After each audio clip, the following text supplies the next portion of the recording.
சிவகுமாருக்கு இப்படி ஒரு தைரியமா?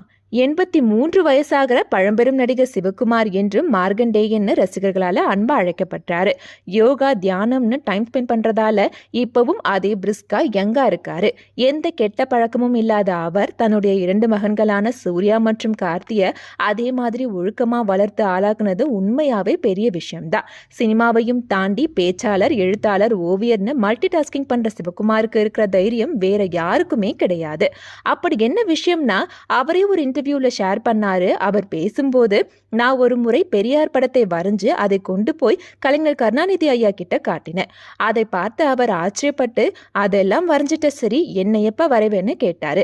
உடனே நான், உங்களை வரைய முடியாது, உங்களுக்கு வழுக்கை தலை, கருப்பு கண்ணாடி போட்டிருக்கீங்க, நான் பார்த்து வளர்ந்த கலைஞர் நீங்க கிடையாதுன்னு சொல்லிட்டு அவரோட பழைய போட்டோவை தேடி எடுத்து அவருக்கு வரைஞ்சு கொடுத்தேன். இப்பவும் அந்த ஓவியம் கலைஞர் வீட்டுல இருக்குன்னு ஷேர் பண்ணாரு சிவகுமார்.